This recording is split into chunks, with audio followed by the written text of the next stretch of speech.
Hey y'all, happy What up? Friday. So, full disclosure, we are not social media savvy. And, right, we thought it would be like really cool to go live last Friday, June 7th. And we did. And it was some really people saw, cool. and it was cool. We just don't have that video anymore. We didn't save it and share it and didn't tell people we were going to go live in advance. So, yeah. Yeah. You win some, you lose some. Right. So, What we to talked recap, about.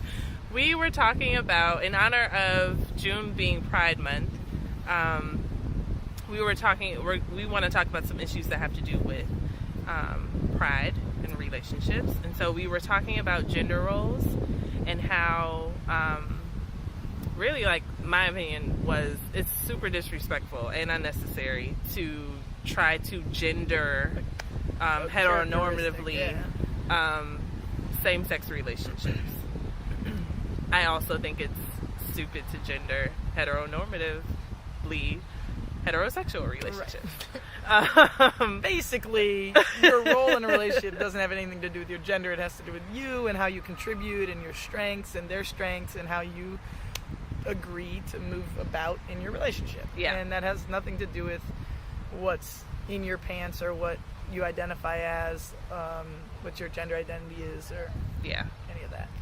So, in addition to that, what we talked about, for those who did hear us, the handful of people that saw our live last Friday, Those of you that weren't at work.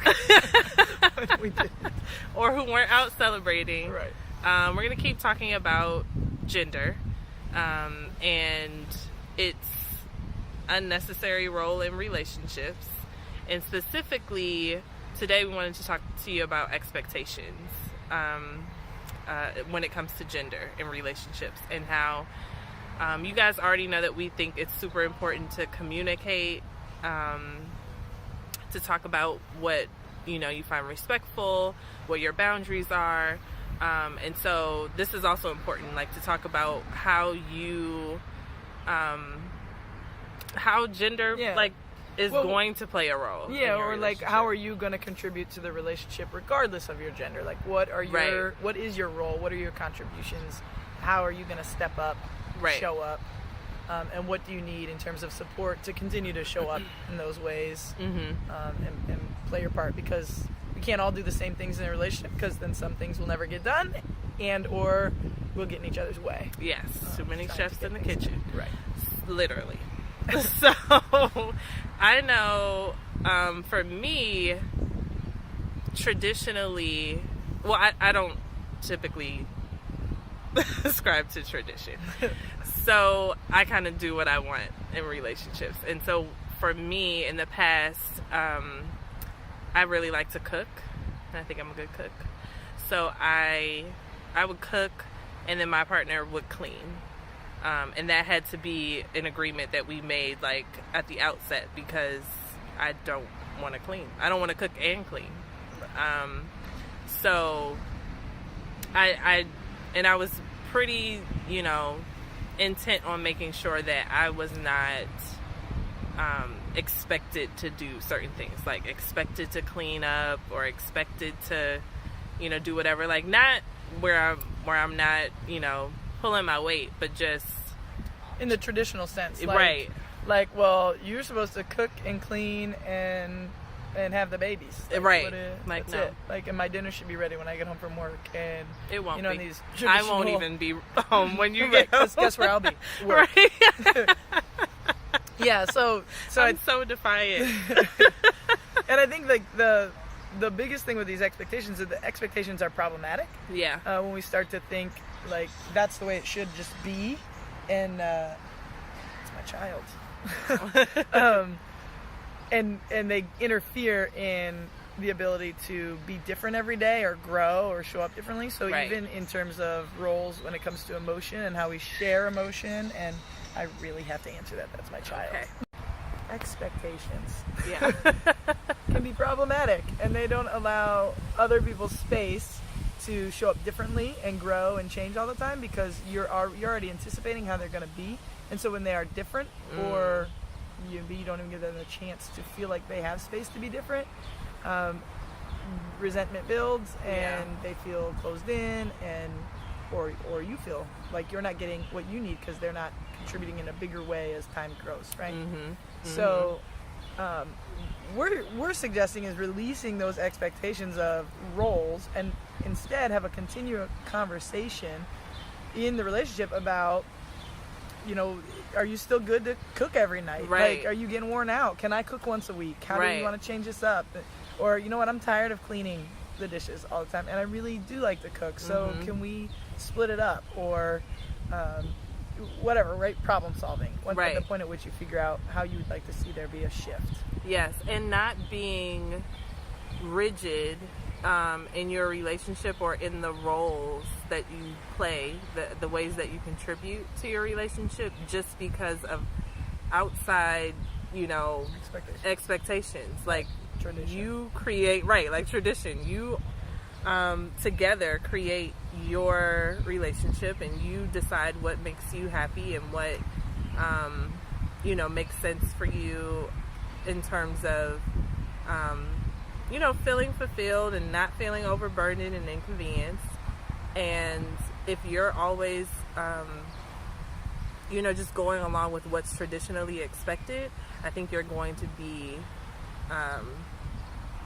disappointed and as unhappy. And as much as it will limit the person you're partnering with, it will limit you too. It gets monotonous. It's good. Change is good. Well, it's inevitable. It's happening, like it or not.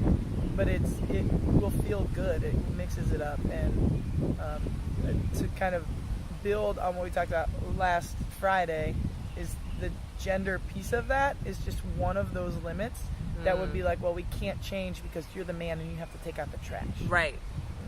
Or you're the woman. Right. You can also do that. You can do that. Or you're the woman, so you have to go pick up the kids from school or daycare. And it's like, it would be beneficial to everyone, including the kids, if dad came, or, the other mom or whoever the other partner is came to pick them up sometimes. If that weren't always, of course, it should be based on what's convenient and what your strengths and weaknesses are, and I don't know, how else do you decide what role you're going to play? I mean, interest, what you're interested in. Right? That's true. What you're passionate about. I think it's important, especially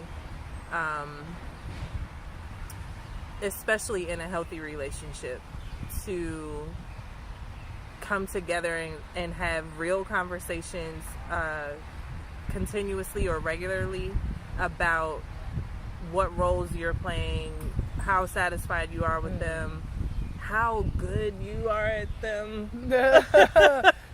Skill levels probably important too. I didn't even think about that. If you're a terrible cook and you just want to cook, I'm going to either need you to get some classes or let me do it. I would never need another option. Cook, right. So I'm bad at it. Essentially, we want to encourage everybody who's watching to just be confident in defining gender roles for yourself, and not following what's traditionally expected of you. Establish the roles that work for you in your relationship, regardless of whether you're in a hetero relationship or a same-sex relationship, or you're more feminine or more masculine. Right. Exactly, because we all have both. Absolutely. And look, I'm never gonna. If I were to marry a man, I would absolutely be the one teaching sports. Sorry. Yeah. Because she's good at it. That's it. It's my interest. I'm skilled at it. That. It's. So it would have very little to do with any kind of gender, and it would have everything to do with skill level, interest, and how we both partner together well. Right. All right, y'all. We teach love.